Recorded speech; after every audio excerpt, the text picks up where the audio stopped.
لیکن اس audio message کی جب ہم بات کرتے ہیں تو اس میں آواز بالکل نارمل ہے.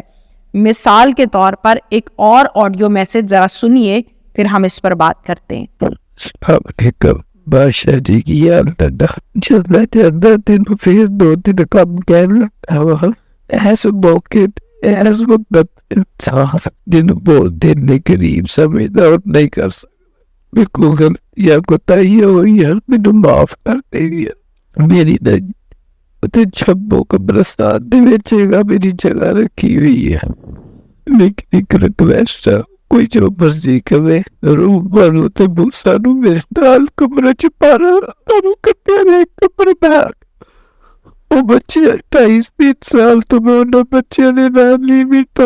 وہ بہت ترسے ہوئے سی میں روز کہتے ہیں پاپا میرے پاس ہو, میں نہیں سو پاتا دی.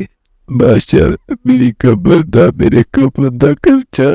یہ آڈیو میسج جو آپ نے سنا یہ کاظم جواد کا ہے. کاظم جواد ایک اور ولاگ بھی میں نے آپ لوگوں کے سامنے کیا تھا, اگر آپ لوگوں کے ذہن میں نہیں ہے تو میں شارٹ سا بتا دوں.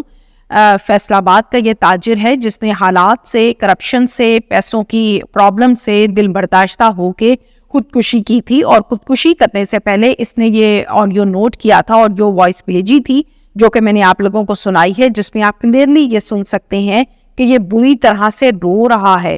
اس کی آواز سے ہمیں یہ کلیئرلی سمجھ آتا ہے کہ یہ شخص اس قدر تنگ آ گیا ہے کہ یہ بالکل اپنے لاسٹ ٹائم پر یہ وائس نوٹ کر رہا ہے. تو اس سے ہمیں یہ چیز تو آج کی ولاگ سے کلیئرلی طور پر سمجھ میں آ گئی کہ رابعہ جو وائس نوٹ کر رہی ہے, ایک تو اس کی آواز بالکل نارمل ہے, اس میں وہ روئی بھی نہیں ہے.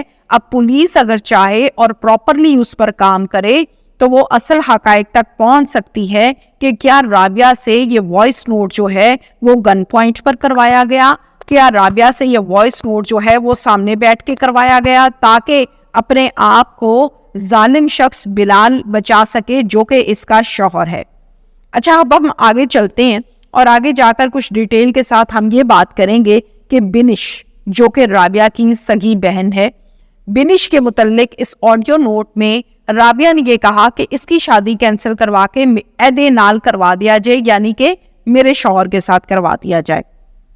بنش نے ہمیں اس حوالے سے کچھ اس طرح سے بتایا ہے کہ جو ہمارا بہنوئی تھا یعنی کہ بلال اپنی بھابھی کے ساتھ بھی سیٹ تھا, ناجائز تعلقات اور مراسم قائم کر رکھے تھے, اور اس کے علاوہ بلال جو ہے وہ باہر لڑکیوں کے ساتھ بھی ملتا جلتا تھا. بہت ساری اس کی گرل فرینڈز ہیں, یہ لڑکیوں کے ساتھ چیٹنگ کرتا ہے, یہ ویڈیو کالز کرتا ہے. ان ویڈیو کالز کو گھر میں بہت زیادہ پکڑا جا چکا ہے, بہت دفعہ اس کی چیٹنگ کے راز کھل چکے ہیں, اور یہ بات بھی خاندان والوں کو پتہ چل چکی ہے کہ بلال کا ہی چھوٹا بھائی مزمل, جس کی بیوی یعنی کہ جو بلال سے رشتے میں بھابھی لگتی ہے, بلال کے اس کے ساتھ ناجائز مراسم ہیں.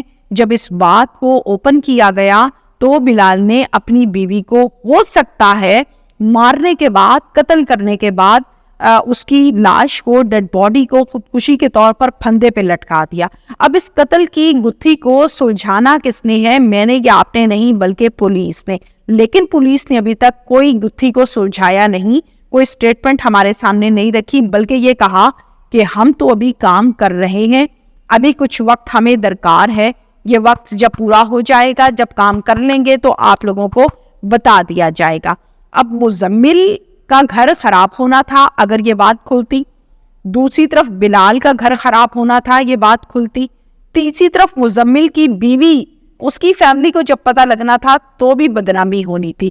تو اس ساری بدنامی کو چھپانے کے لیے قتل کر دیا گیا بلال کی بیوی کو اور رنگ دیا گیا خودکشی کا.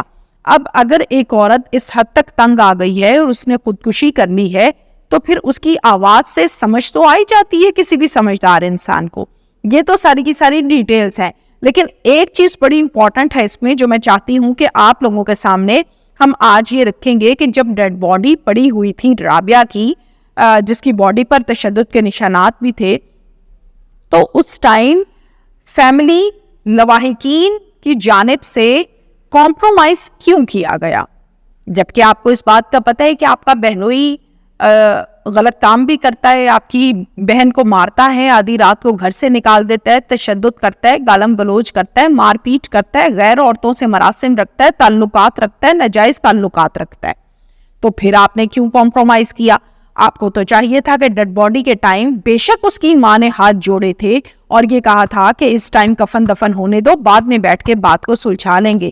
اگر آپ لوگ اسی ٹائم پولیس کو کال کرتے, پولیس کو انوالو کرتے, تو مجھے ایسا لگتا ہے کہ یہ کیس جو ڈیلے ہو رہا ہے یہ ڈیلے نہ ہوتا. اب ہم دیکھتے ہیں کہ مزید یہ کیس کتنا ڈیلے ہوگا, اور ڈیلے ہی ہوگا یا کاغذوں کی نظر ہو جائے گا.